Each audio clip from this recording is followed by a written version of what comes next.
100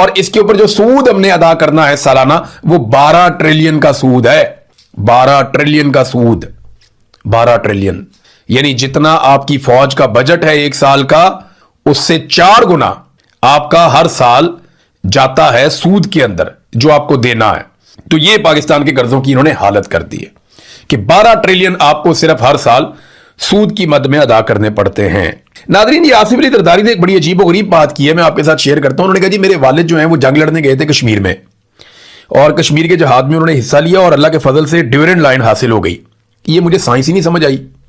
آصف علی زرداری کہتے ہیں جی میرے ابا جنگ لڑنے گئے تھے, کشمیر کے جہاد میں حصہ لینے گئے تھے. حالانکہ تاریخ کی کتابوں میں کہیں یہ ملتا نہیں ہے, اس سے پہلے انہوں نے کبھی بتایا بھی نہیں ہے. یہ اب ہم پہ انکشاف ہو رہا ہے کہ ان کے والد صاحب جہاد بھی کرنے گئے تھے اور کوئی کشمیر کے جہاد کے اندر حصہ بھی لیا تھا, پتہ نہیں کیسے لیا تھا.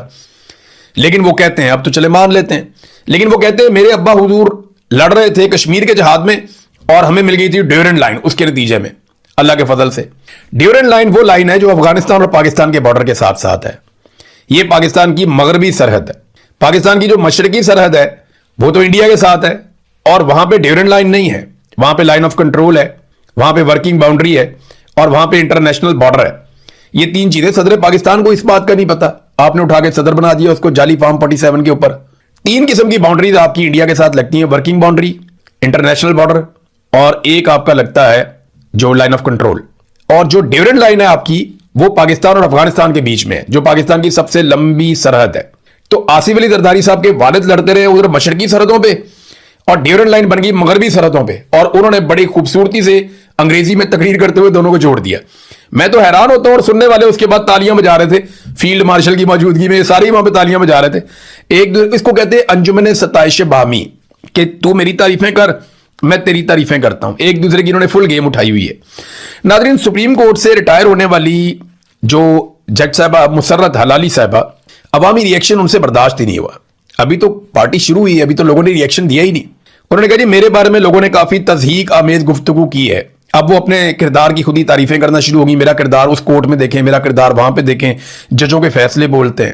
اگر آپ نے اچھے فیصلے کیے ہوتے, اپنے فیصلوں میں انصاف کیا ہوتا اور اسٹیبلشمنٹ کے دباؤ سے باہر فیصلے کیے ہوتے تو آپ کو اپنی صفائیاں نہ دینی پڑتی. پاکستانی آپ کا اقبال بلند کرتے, پاکستانی آپ کی خود تعریف کرتے, لیکن آپ کے فیصلے جو ہے وہ اب آپ کا پیچھا نہیں چھوڑیں گے اور نہ پاکستانی آپ کا پیچھا چھوڑیں گے. یعنی آپ جب بیٹھے ہوتے ہیں نا کرسی کے اوپر, گدی کے اوپر, تو آپ کو باہر دکھائی نہیں دیتا, آپ کو لگتا ہے مسئلہ ہی کوئی نہیں ہے, آپ کی گیم چک کے رکھی ہوتی ہے اگلوں نے. لیکن جب آپ کرسی سے نیچے اترتے ہیں, جب لوگوں کی زبانیں کھلتی ہیں, جب لوگ آپ کو بتاتے ہیں کہ آپ نے کیا کیا ان کے ساتھ, تو پھر آپ پچھتا رہے ہوتے ہیں لیکن آپ کے پاس رستہ کوئی نہیں ہوتا. تو یہی ہوا مسرت حلالی صاحبہ کے ساتھ. انہوں نے بڑی زیادتی کی پاکستان کے ساتھ, بڑا ظلم کیا انہوں نے پاکستان کے ساتھ. ایسے گھٹیا فیصلے انہوں نے دیے اور دباؤ کے اندر فیصلے دیے, ایسی ناانصافیاں انہوں نے کی ہیں کہ یہ لوگ تاریخ میں نشان عبرت بنیں گے, تاریخ کے کوڑے دان میں جائیں گے. اور یہ خاتون ہیں اس لیے ان کا بہت لحاظ کیا جا رہا ہے, لیکن یاد رکھیں وہ تمام جج صاحبان جنہوں نے پاکستان کے ساتھ ظلم اور زیادتی کی ہے اور اس جبر کا حصہ بنے ہیں, بچیں گے وہ بھی نہیں. ہر آدمی کو نشان عبرت بنایا جائے گا, کوئی تاریخ کے ہاتھوں بنے گا, کوئی عوام کے جملوں کے ہاتھوں بنے گا. لوگ نہیں چھوڑیں گے, ان کی اولادیں بتا نہیں پائیں گی کہ یہ ہمارے بزرگ تھے, یہ بتا نہیں پائیں گی ان کی اولادیں کہ ہماری ان سے کوئی رشتہ داری ہے یا ہم انہیں جانتے ہیں یا یہ ہماری محلے دار ہیں یا ہمارا ان کے ساتھ کوئی تعلق ہے. چکر ہی کوئی نہیں. یہ لوگ روئیں گے سر پکڑ کے کہ انہوں نے کیا. پوری قوم ایک طرف کھڑی ہے اور یہ الگ طرف کھڑے ہوئے صرف اسٹیبلشمنٹ کی صف کے اندر. ناظرین آخری خبر میں آپ کو دوں کہ جو محمد حسین جنہیں مارا گیا راولپنڈی میں, جن کے بارے میں کلیم کیا گیا کہ یہ جی ایچ کیو کے اوپر پاکستان تحریک انصاف کا جھنڈا لہرانے آ رہا تھا 30 بور کا ایک پستول لے کر اور پھر اسے قتل کر دیا گیا, اب اس کی میت ابھی تک واپس نہیں کی گئی. 3 دن گزر گئے, 4تھا دن شروع ہو گیا, اس کی میت واپس نہیں دے رہے. بہت زیادہ کوشش کی ہے اس کی فیملی نے, وہاں کے لوگوں نے, حتیٰ کہ صوبائی حکومت نے بھی, لیکن اس کی جو ڈیڈ باڈی ہے وہ ابھی تک واپس نہیں ملی اور نہ ہی اس کیس سے جڑے ہوئے ثبوت ابھی تک منظر عام پہ لائے گئے ہیں.